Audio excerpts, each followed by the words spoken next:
Welcome friends, প্রত্যেকে স্বাগত আমাদের ইউটিউব চ্যানেলে। তো আজকে যে বিষয় নিয়ে কথা বলবো সেটা হচ্ছে 16,500 5%, অর্থাৎ দ্বিতীয় 5% মামলা দায়ের হলো মহামান্য কলকাতা হাইকোর্টে। তো এই মামলার কেসটামার কত, কি বৃত্তান্ত, কতজন পিটিশনার, এগুলো তো জানাবোই, প্লাস এই মামলার একটু গ্রাউন্ড কি আছে সে সম্পর্কে আপনাদের জানাবো, যে গ্রাউন্ড রিয়েলিটি কি এই মামলা, তো সেটাও কিন্তু জানতে পারবেন এই ভিডিওতে। তো চলুন শুরু করা যাক আজকের এই ভিডিওটা। শুরুতেই আপনাদের দেখাবো সেটা হচ্ছে 5/9/2024। বুঝতেই পারছেন গতকাল এই মামলাটা কলকাতা হাইকোর্টে দায়ের হচ্ছে। তো এখানে পার্টি করা হচ্ছে the commissioner of school education West Bengal Bikash Bhavan, then West Bengal board of primary education Acharya Prafulla Chandra Bhavan, then the president of West Bengal primary board of education APC Bhavan, then the সেক্রেটারিকেও party করা হচ্ছে। আর কেস নাম্বারটা আপনারা দেখুন, WPA 22546/2024, Amit Kumar Mondal and others versus the state of West Bengal and others. এখন বিষয়টা হচ্ছে, আপনারা জানেন সম্প্রতি যে রিক্রুটমেন্ট হয়েছে 2022-এ, সেখানে 9,533-এর পাশাপাশি একটা 5% অ্যাডিশনাল প্যানেল দিয়েছে তারা। এখন প্রশ্ন হচ্ছে, এক যাত্রা পৃথক ফল কেন হবে? প্রাথমিক শিক্ষা পর্ষদ কেন এমনটা করবে? একটাতে তুমি 5% অ্যাডিশনাল প্যানেল দিচ্ছ, অথচ তার আগের দুটো রিক্রুটমেন্ট অ্যাজ পার রুলস 42,949 5% দিলে না, এত বড় একটা নিয়োগ প্রক্রিয়া। দেন পরবর্তী ক্ষেত্রে 16,500, তারও তুমি 5% দিলে না। তো এটা কি স্বেচ্ছাচারিতা, না স্বৈরাচারিতন্ত্র, না একনায়কতন্ত্র? সেটা তো প্রাথমিক শিক্ষা পর্ষদ বলতে পারবে। যদিও মানিক জামানা শেষ, গৌতম পাল জামানা শুরু, এবং তাতে করে গৌতমবাবু কিন্তু নিজের সততার প্রমাণ কিন্তু 5% দিয়ে বুঝিয়ে দিয়েছে, আমি রুল মেনে চলি। কিন্তু আগে যিনি ছিলেন মানিক ভট্টাচার্য, তিনি চলতেন না, সরেচারি নায়ক ছিলেন। তো সেই নায়কের কাণ্ডে কিন্তু 16,500 বেরোয়নি। দেখতে পাচ্ছেন এর মূল প্যানেল, যেটা কিনা ফেব্রুয়ারি মাসে 2021 সালে প্রকাশিত হয়েছিল। এবার এটা তো প্রকাশিত হয়ে গেল 2021-এ, বাট এই প্যানেল এক্সপায়ার কবে করলো? 15/2/2021 যদি প্যানেল প্রকাশিত হয়, তাহলে এক্সপায়ারি করে যাওয়ার কথা 15/2/2022। বাট প্যানেল এক্সপায়ার করছে ডক্টর পার্থ কর্মকার, যিনি কিনা ডেপুটি সেক্রেটারি ছিলেন তৎকালীন প্রাথমিক শিক্ষা পর্ষদের। তিনি বলছেন যে, দেখুন পরিষ্কার লেখা আছে যে 2020 রিক্রুটমেন্ট প্রসেস এক্সপায়ার্ড অন 2/4/2023। পরিষ্কার কনসেপ্ট যে 2রা এপ্রিল 2023-এ গিয়ে এই প্যানেল এক্সপায়ার করলো। এখন একটা ছোট্ট খটকা এখানে থাকলো যে রিক্রুটমেন্ট চলছে, প্যানেল এক্সপায়ার একটা হয়ে গেছে, সেখান থেকে রিক্রুটমেন্ট চলছে, রিক্রুটমেন্টটা এক্সস্টেড হচ্ছে 2/4/2023-এ। সে তো তারপরে গিয়ে তো 5% অ্যাডিশনাল প্যানেলটা দিতে পারতো, এবং সেখান থেকে যে নন জয়েনিং সিট পড়েছিল সেখানে গিয়ে শূন্য পদে যে সংখ্যক প্রার্থী পড়েছিল তাদেরকে চাকরি দিতে পারতো, বাট দেয়নি প্রাথমিক শিক্ষা পর্ষদ। এটা আপনাদের দেখাবো মালদা ডিস্ট্রিক্টের ক্ষেত্রে একটা দেখতে পাচ্ছেন। তো এক্ষেত্রেও একটা জিনিস বলে দিই, এটা কিন্তু বহুদিন পরে গিয়ে মালদা ডিস্ট্রিক্টের ক্ষেত্রে কিন্তু 5% প্যানেল, অর্থাৎ প্যানেল এক্সস্টেড হয়ে যাওয়ার পরে 5% অ্যাডিশনাল প্যানেল কিন্তু তারা দেয়, এবং এরপরে নামের তালিকা পরপর আছে, দেখুন লেখা আছে request for publication additional 5% panel.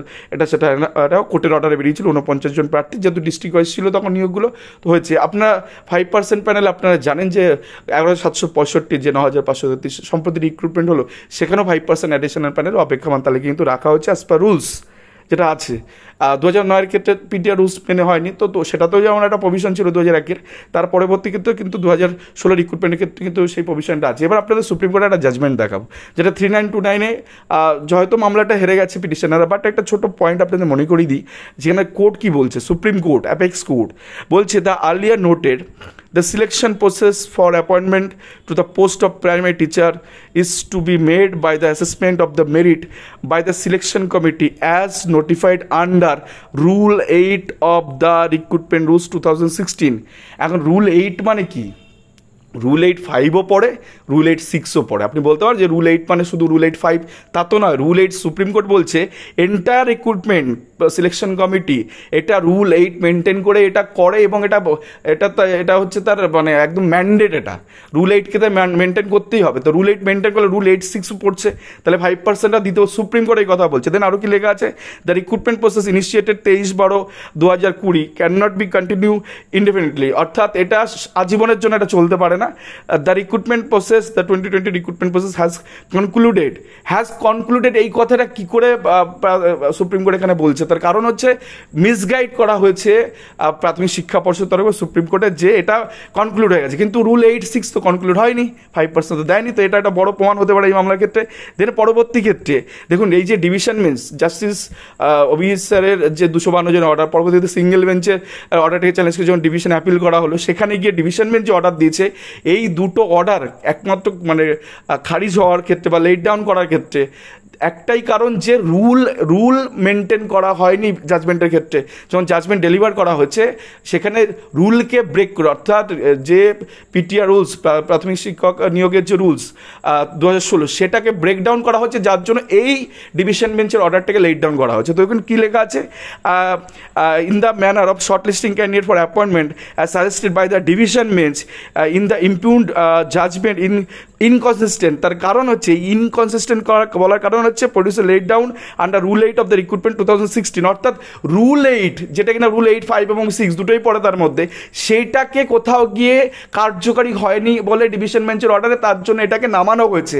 আজকে বলুন তো রুল 8-6 এর মধ্যে তো 5% অ্যাডিশনাল প্যানেল আছে। আজকে যদি কেউ প্রমাণ করতে পারে হাইকোর্টে এসে যে দেখো রুল 8টাও দেওয়া হয়নি, সুপ্রিম কোর্ট বলছে রুল 8 মানতেই হবে, আর রুল 8-এর মধ্যেই 6টা আছে যেখানে গিয়ে প্রাথমিক শিক্ষা পর্ষদ দেয়নি অ্যাডিশনাল প্যানেল, অথচ কারি নন জয়নিং সিট পড়ে আছে।